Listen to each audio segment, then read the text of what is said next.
Hello, everybody. I'm Chad Eaves here on the Meaningful Communication Show with my co-host Michael Gansl and our guest Mason Harris. Welcome to the fourth episode of the season, meaning 2024. And if you haven't done so yet, be sure to go to the YouTube channel and hit that subscribe button. We're looking at building our followers, and also you'll get a notification of when new episodes like this come out. And we cover a lot of different topics with a lot of different interesting guests. So be sure to stay in the know and subscribe. Michael, introduce to us our guest this morning. It'll be my pleasure. Hello, everyone, and welcome to the Meaningful Communication Show. And I have the great pleasure of introducing Mason Harris. Now, Mason is a listener, speaker, author, entrepreneur, award-winning company founder. He knows a few things about selling, marketing, people, leadership, and company building. And full disclosure, he happens to be a cousin of mine. But that's not why he's on the broadcast. He's here because, well, as he says, he was born with a plastic spoon in his mouth, and his family stressed formal education. But he actually learned a lot of informal education on the streets of New York City, which is where he's from. But he did this without their permission, I can assure you that.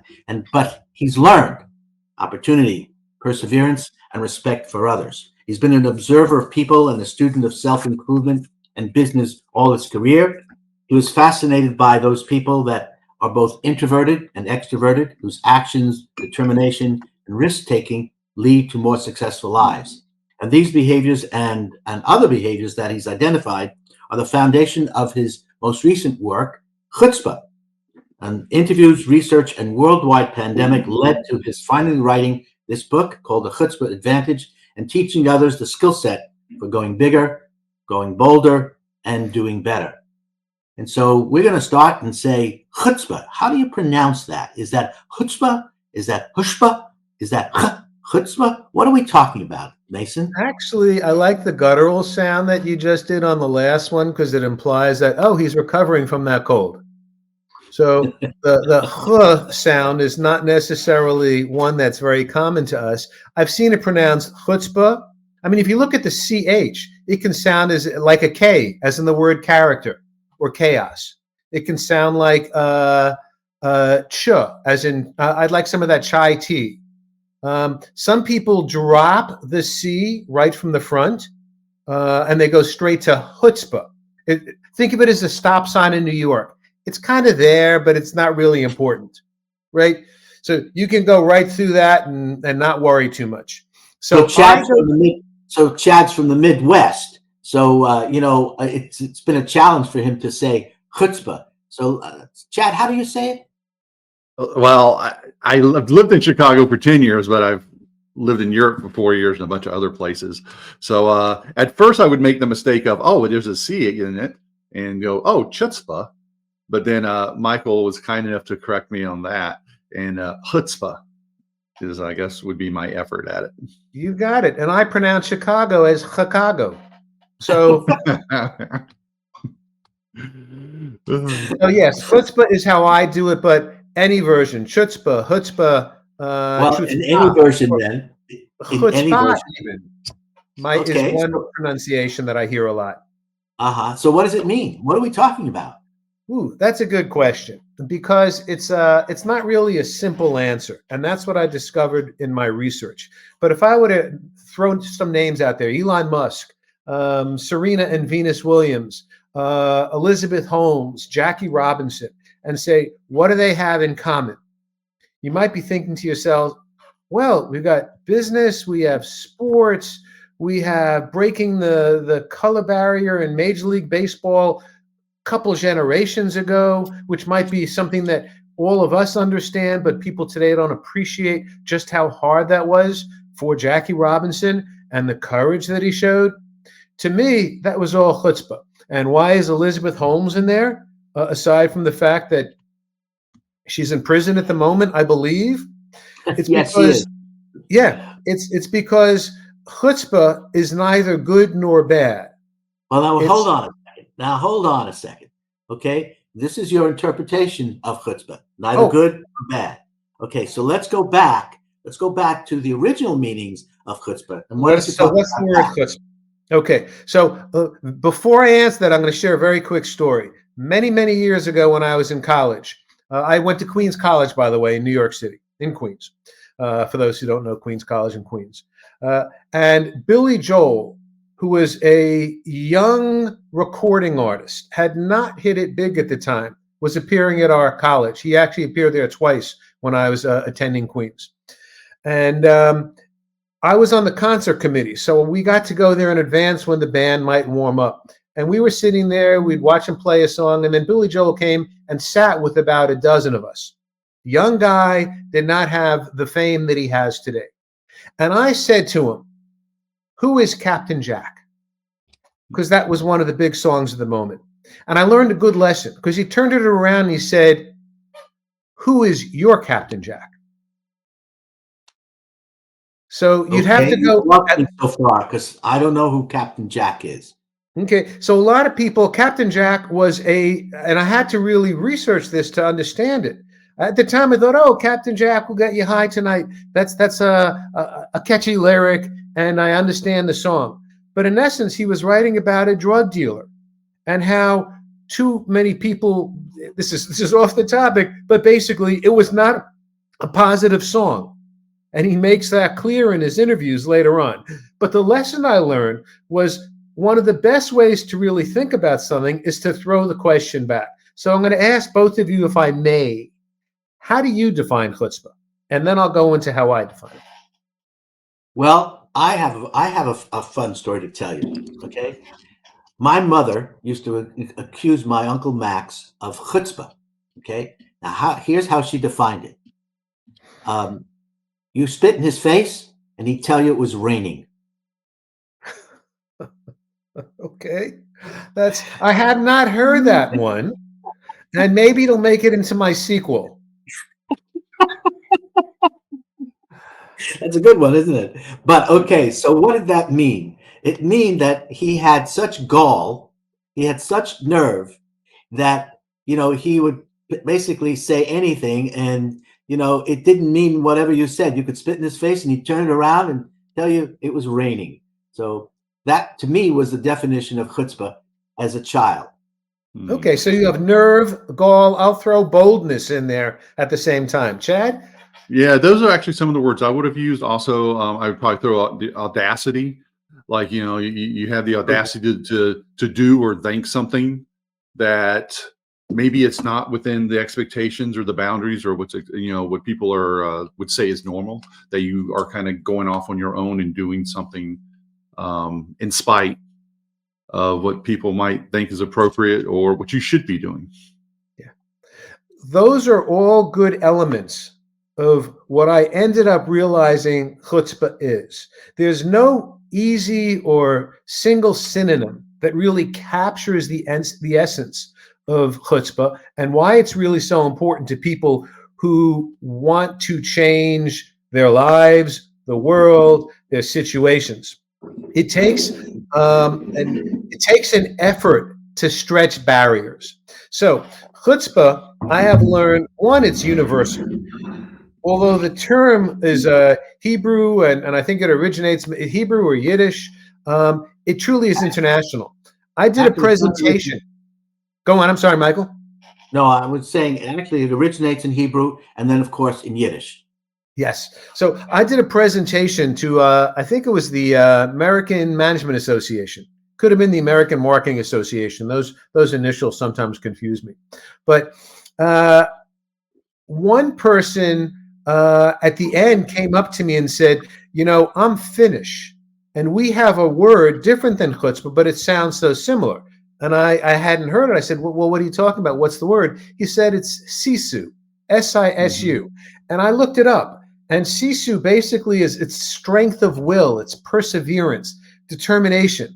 And one critical element for both chutzpah and sisu, it's sustained throughout life. So it's not like, "Oh, I was courageous once in my life, but other than that, I'm really not that type of person." You don't have to stand up every time an opportunity arises, but if you have the chutzpah skill set, And that's the key difference between how I define chutzpah and how most others do. I looked at chutzpah, and after interviewing a number of people, some common elements started coming across. Courage is one. I consider that underlying, but it's too easy a definition. Oh, the person has courage. A lot of people have courage. What separated chutzpah? Well, I created an acronym using the letters of the word chutzpah, 8 letters, and I have 8 key behaviors and characteristics that seem to apply or appear when I look at some of these people who've been very successful. And by success, I don't mean they have to be multimillionaires or founders of company, but rather they're successful because they're also very happy in their lives. They're happy with their families. They contribute back to their communities. They do things that are sometimes unexpected. And they get there through these characteristics, or it certainly helps them. So before you get to those characteristics, which I know we're going to want to hear, but I'm going to ask you one question. Why? Why is the topic of chutzpah, why has this fascinated you? Why have you written a book about it? Why have you pursued it? And literally, why have you demonstrated your own chutzpah? Because mostly, at least mostly in my world, it's always been a relatively negative, it's seen negative. And you've decided to flip it. The question is, why? Well, the why is growing up, I was aware of people who seemed to be more confident.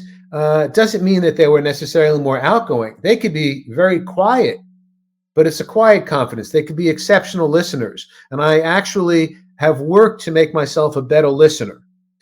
You also, Michael, you raised a great point about chutzpah having a negative connotation. And that's the truth.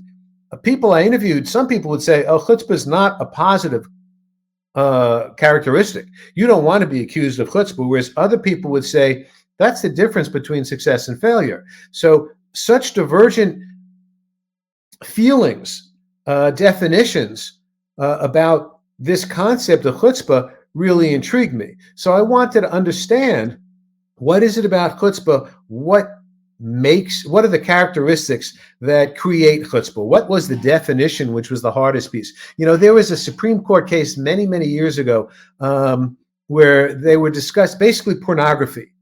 And they were trying to define pornography so they could understand what limits they might want to impose to protect society. And I don't remember who the Supreme Court justice was, but he made a comment. Basically, it was, I can't define it, but I know it when I see it. And I think chutzpah is one of those concepts as well. Very hard to define, but we sometimes say, oh, I get what that is. So the motivator for me was understanding. And by the way, I'm an entrepreneur. Yes, I write, which I enjoy doing. I wouldn't say that I'm an exceptional writer, but I believe that my readers enjoy my style. It's very much how I speak. So there's like a truthfulness to it. I'm not holding back. I try and, I know I have to edit, but when people read what I write, they go, oh, that's Mason. That's how he speaks, and this is how he writes.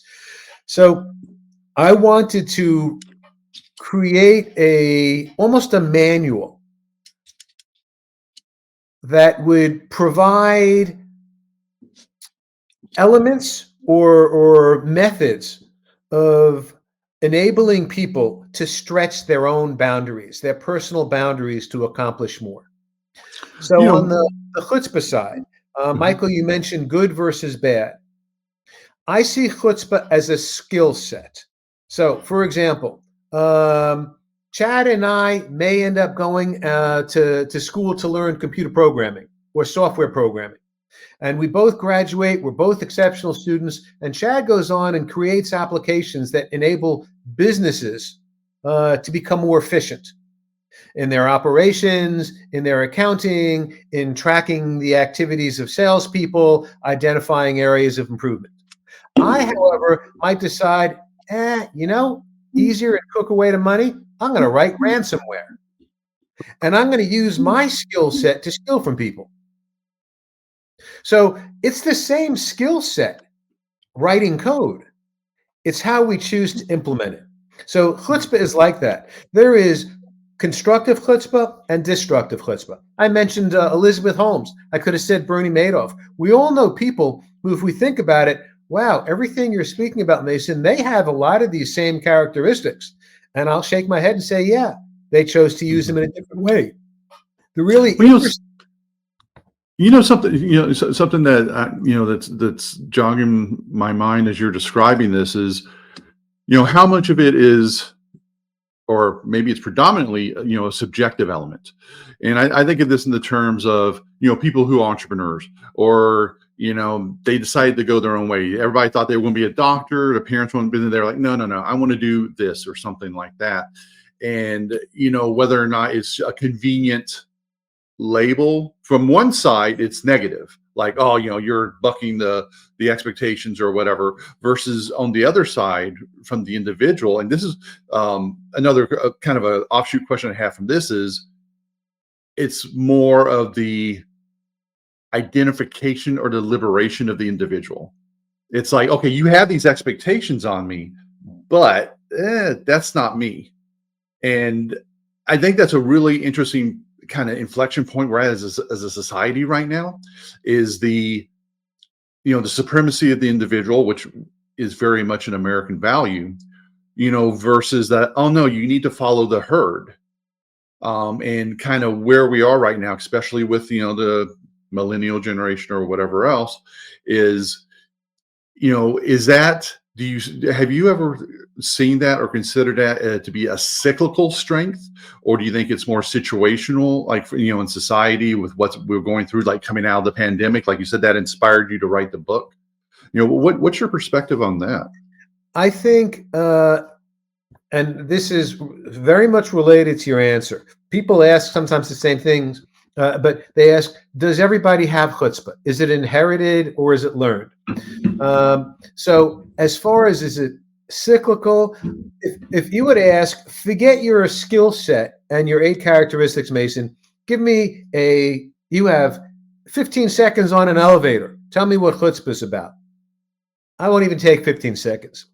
I'm going to tell you it's about stretching boundaries, taking risks, accepting that you're going to fail, and then getting up and learning from your failures. So I believe that there's some element of chutzpah that we're all born with, because chutzpah is about challenging, stretching boundaries. And as kids, we don't hesitate to stretch boundaries with our siblings or our parents. And at some level, we're even encouraged. I had somebody say at another presentation that I did, I'm really a quiet person. I'm an introvert. I don't know that I have any chutzpah. And my response was, do you ride a bicycle? And the answer was, well, yeah, I learned as a kid. I go, when you first learned, were you scared? And he was like, well, yeah, but my older brother rode and I wanted to be like him. So I was willing to learn, and my parents would run behind me on the bicycle and hold on to me. And I said, pretty scary, right? He goes, yeah, it was. Did you fall? I did. Did you get back up? Yeah, a day later. And I got back up on my bicycle and I learned how to ride. So initially that was a very tough skill to learn. Now it's second nature. There's no thought about, okay, watch where I'm going, maintain my balance, maintain enough speed so I can control the bicycle. They learn this as kids. Unfortunately, our school system teaches people not to stretch boundaries, but to follow the rules. So that little bit of chutzpah, of learning, of stretching, of challenging goes away as soon as we enter that structured environment that typically doesn't encourage it. Now, as we get older, we might see people and say, wow, they did it a different way. Maybe I should be doing something different. We see people in business schools, entrepreneurs. Every entrepreneur, in my mind, has some level of chutzpah, because there's that risk. There's the very high probability of failure. And the willingness to make errors. And that becomes part of one of the characteristics in my acronym, by the way. But the immigrant who moves to the US and opens up a sandwich shop, a Subway shop, has chutzpah. They're basically saying, I'm here, I can follow the path of everybody else, or I can work my butt off and do something different. In growing up in New York, it was every time I turned around, there was a new fruit market opening up on a corner, and they were immigrant run. And the family would work there, and they'd work long hours. It's like you could be coming home from a late dinner, and there that fruit market is still open. That takes chutzpah. That says that's a level of perseverance that enables people to say, I'm going to take advantage of the opportunities that I have. I'm not waiting for somebody to give me things. I'm going to earn them myself. Hopefully that answers the question, Chet. Yeah, that reminds me of the whole make them say no. Like that's a very prevalent attitude, like in the military. My dad was he was enlisted, became an officer, and I was in the Navy. But it was like, if you want to do something, don't just say, like, it took him, I don't know how many years to become an officer because he had bad eyesight. It was like, make them tell you no. And, you keep, going against that. One quick thing, I know Michael's got a question for you. There's actually a movie called Sisu. It's a small Finnish independent movie. And it's about this guy in World War II that finds gold, and the Nazis are trying to take it from him. Yes. And that's the whole, he definitely exhibits the Sisu trait. So I've heard of the movie, haven't seen it yet. I know it's kind of like a rom-com, right? I'm kidding. It's very violent. Yeah, just like Rambo. By the way, thank you for your service and your family, your dad. That really is important. And I cannot let that go without expressing my appreciation to you. Thank you, Mason. So I want to come back to your book writing and your style of writing, and you seem to have this knack for acronyms. Now, remember you did that in your first book. Yes. What was the name of your first book, Mason? Entree Marketing: 6 Critical Principles for the Overworked Restaurateur. There you go. And the letters of entree were the foundation of this marketing model that I thought would help people. And you've applied that here in the book, the Chutzpah Advantage. Well, it's a great point you just made. There is a book, some of you may have heard of it. I don't think it was all that successful. I think it was The 7 Habits of Highly Successful People.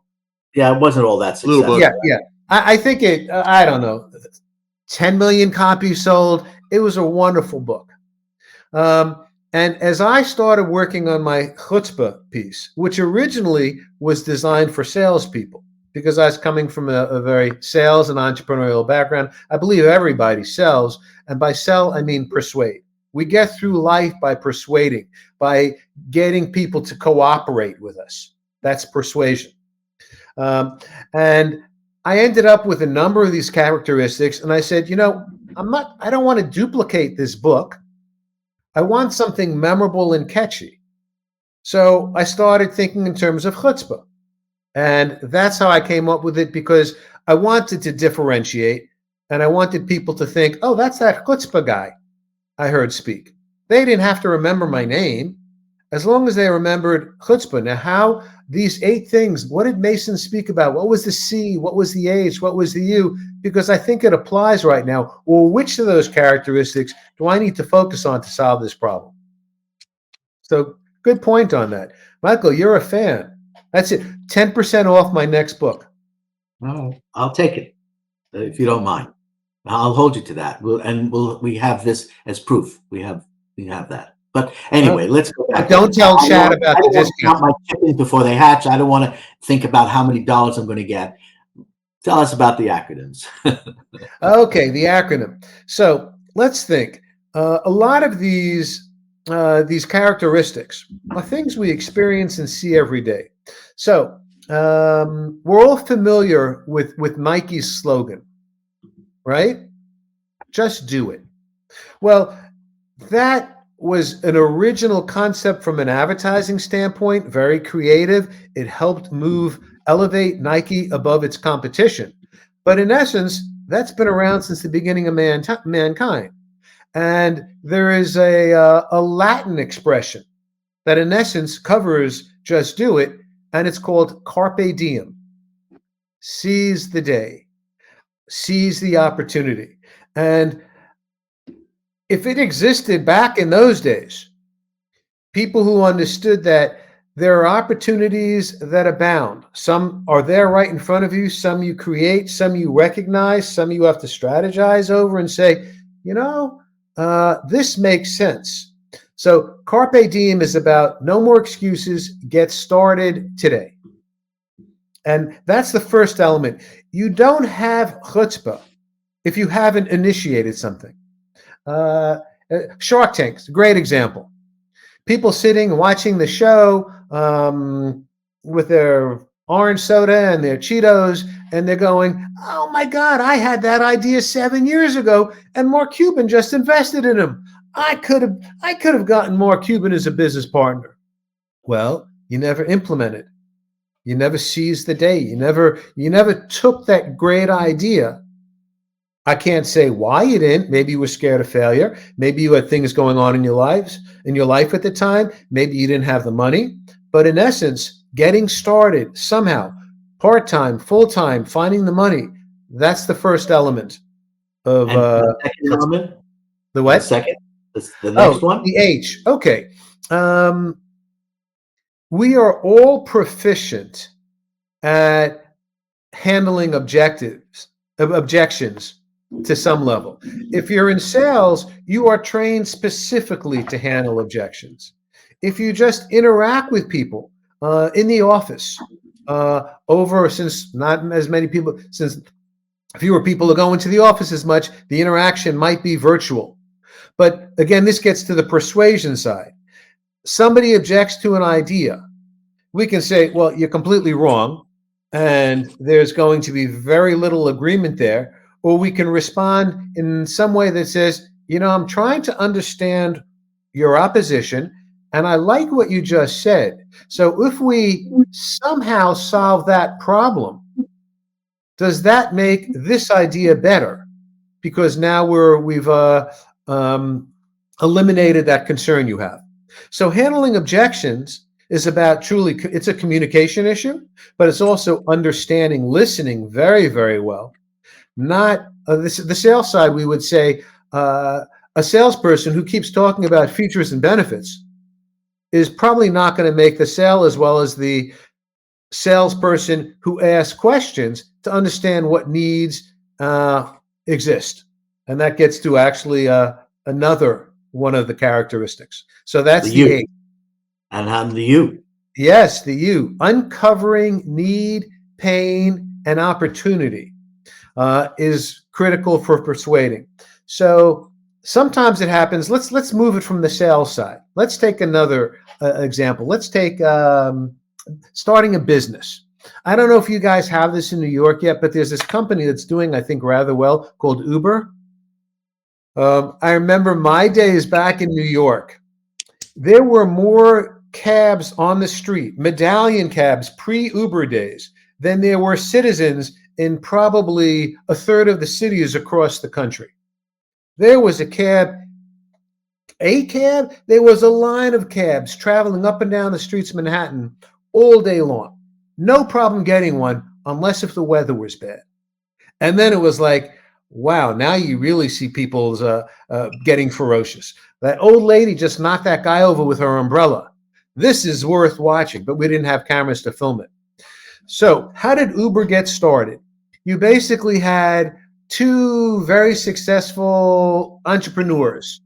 And I'm trying to remember, their names.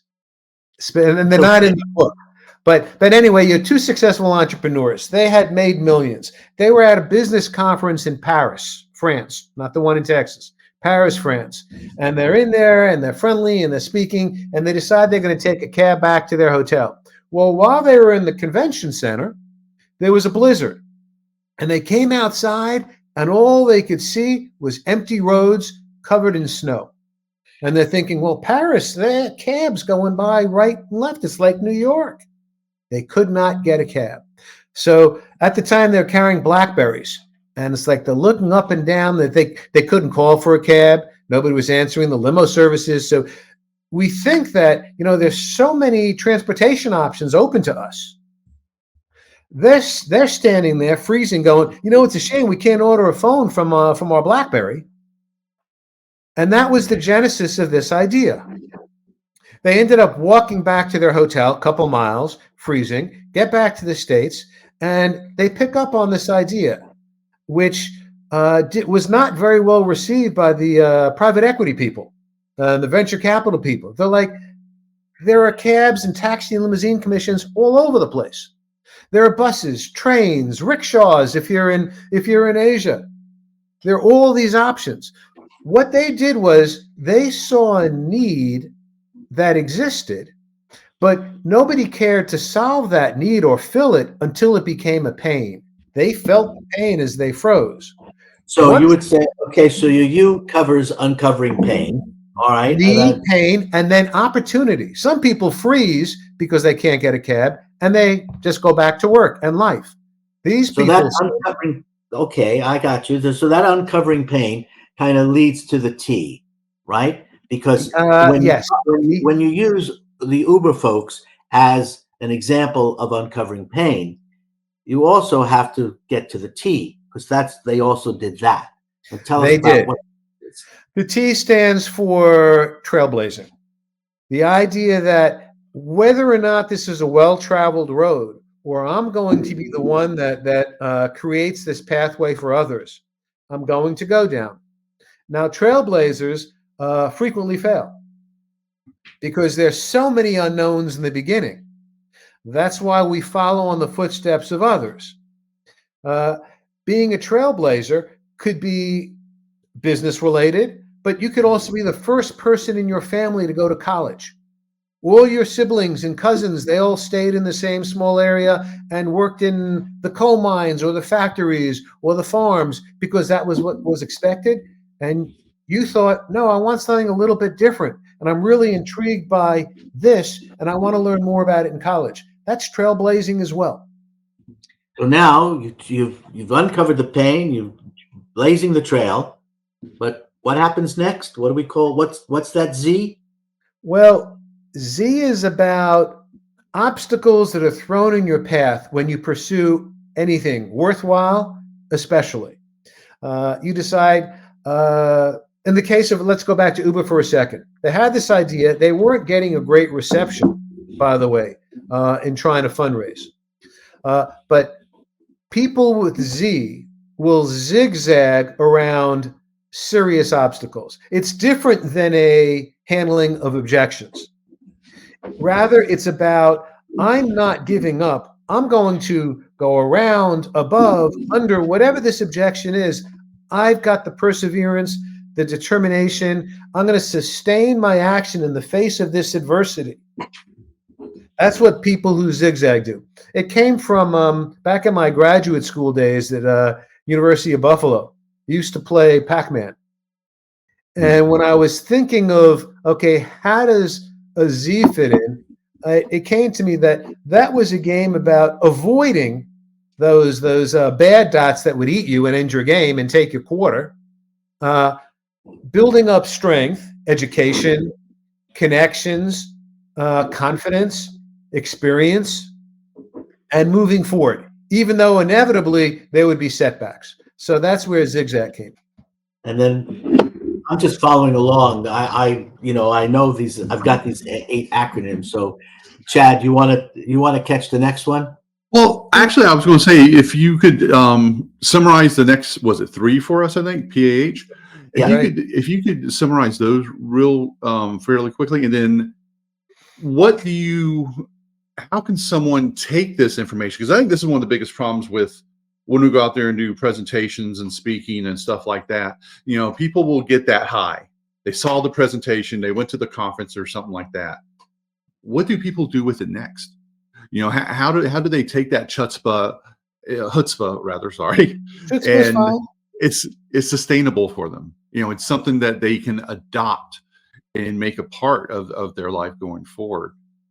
Okay, so let me start with the next 3, then I'll address how they make that part of their lives. Okay, the P It's interesting. You mentioned your military background. There's a lot that's been written about American POWs during Vietnam, during the war. John McCain, for example, being one great example of leadership while a prisoner, but not the only one. There are a lot of people. Basically, P stands for purpose.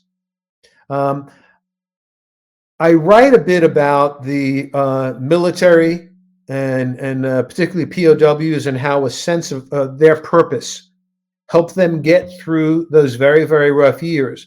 But it actually initiated for me from a book called Man's Search for Meaning by Viktor Frankl, who was a survivor of the Auschwitz concentration camp. He was also a psychiatrist. And he describes from his professional experience and personal what separated people who survived from people who didn't.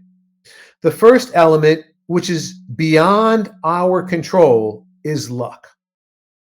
So sometimes we have good luck, sometimes we have bad luck. We can't always control that. We might be able to influence it by getting educated, by networking, to open up more doors. But ultimately in the camps, if you had the misfortune to be chosen by a Nazi guard to go to the gas chambers, it's it. It was over.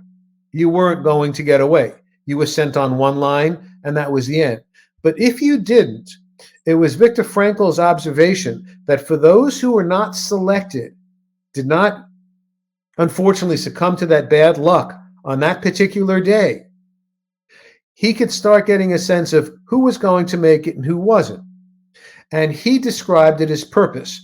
People who had something that they were living for or motivated for that was beyond the camp, beyond the terror and the experiences they had a much better chance of surviving because they learned how to live with less food, how to live with the terror, the beatings, or whatever it was that was thrown against them that made their lives miserable.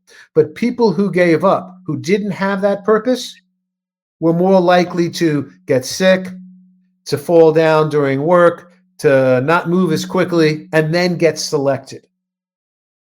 So that's where purpose is. It enables us to get through life's toughest challenges. And possibly then eliminate some of the ambiguity that exists in life.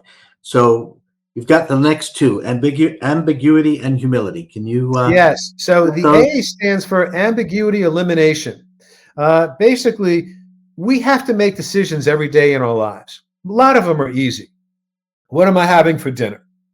Okay, maybe my wife can't make that decision, but I can make that relatively quickly. She's going to weigh all the options.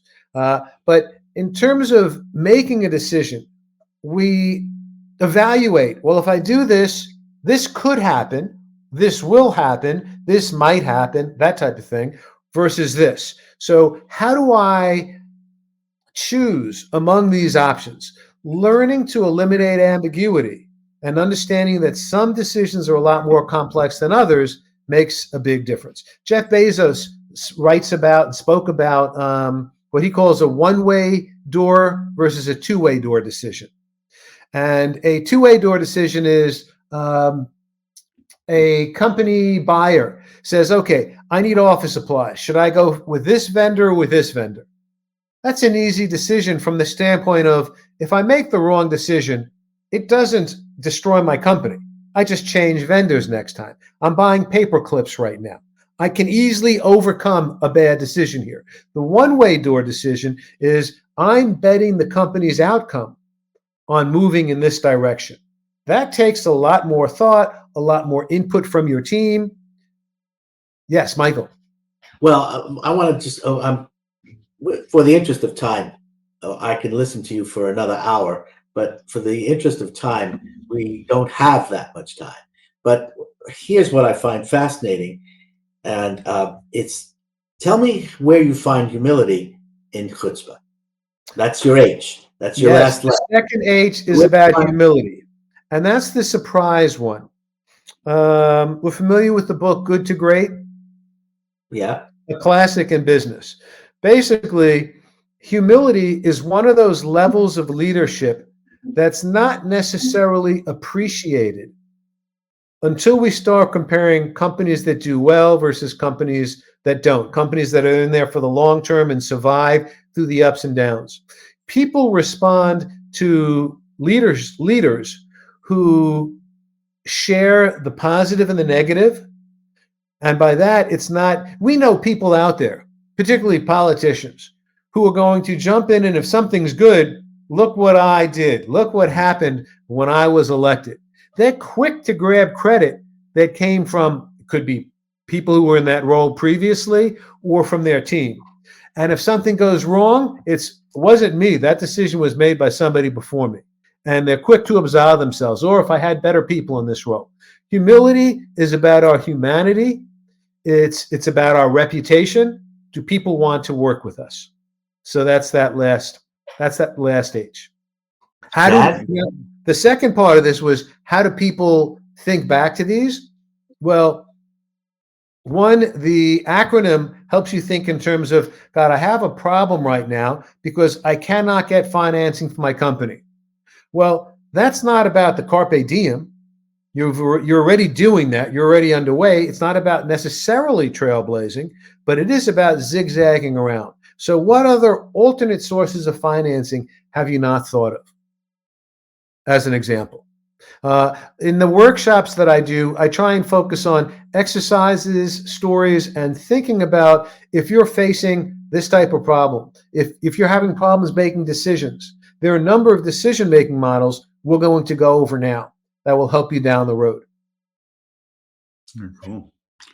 Now, I think about the different business leaders or leaders in general that are out there that people would know. And, it's one of those things like a Chutzpah reading list, would be kind of an interesting concept. And I don't know, one person that pops to my mind, Mason, would be Richard Branson. Yes, absolutely. As far as, all those traits that you were walking through, I was like, okay, I could see like most of them, he's kind of checking the boxes on those. Yes, we can pick the company, pick the person, and I bet we can find these characteristics show up. As far as the reading list, there are a couple of books. It's funny. I've gone through.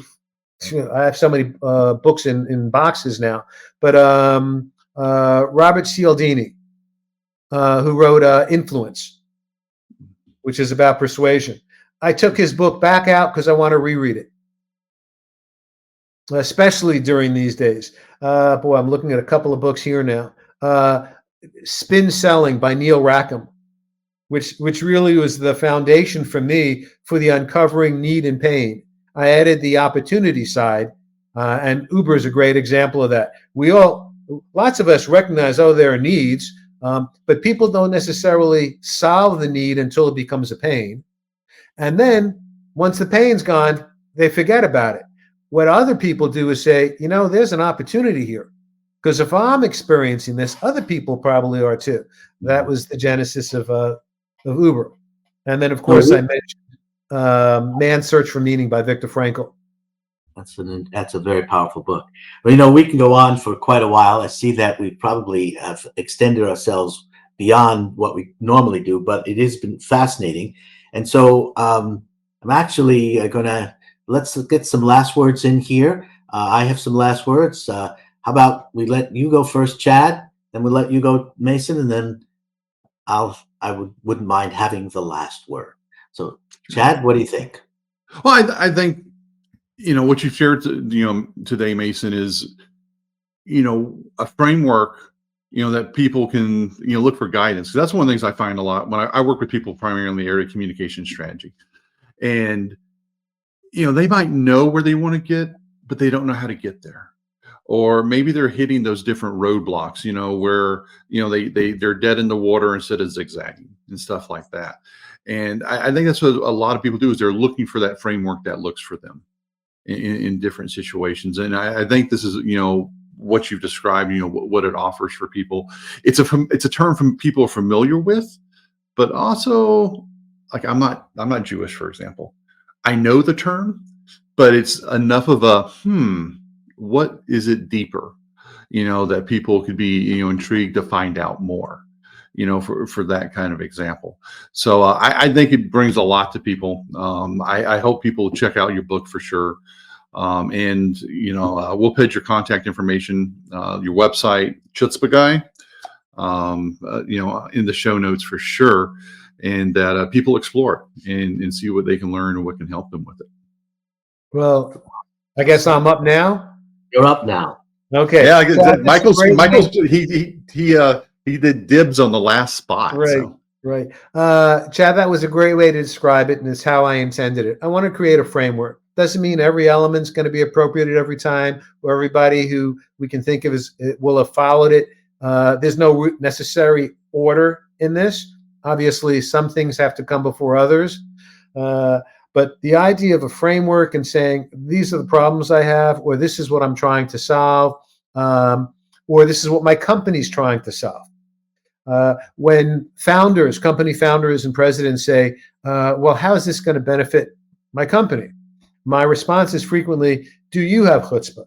How would you rate yourself on a scale of 1 to 100? And most of the time they'll say 80 to 100. I've had some people say 110% or 110, or even somebody said 1,000, which is kind of fun to hear. And because I'll say, why? What makes you 10 times better or more chutzpah oriented than others? So I'll say, you have it. That's great. That's what's made you successful. Do your employees have that same chutzpah? Do you want people who understand how you got there and are just going to follow you, or do you want them to break barriers, to solve problems, to challenge, to be more creative in their ideas and their implementation? That's where chutzpah is important. It's not about a person, it's about an organization on the business side. Well said. I would agree with both of you. I think it is indeed a framework for guidance, and I think people have it inside them. I think sometimes it's just a question of unlocking that determination, that inner strength. And so for me, what I learned today was that chutzpah is really a skill set. It's a means to stretch one's boundaries, take risks, accept challenges, have a willingness to accept failure, and then, of course, learn from those failures. Actually, I've always said to people, how do you know you made a mistake? It cost you money, from a sales or a business perspective. And then they say, well, how do you know you made a big mistake? And then I say, it cost you a lot of, and I won't use the expletive, money.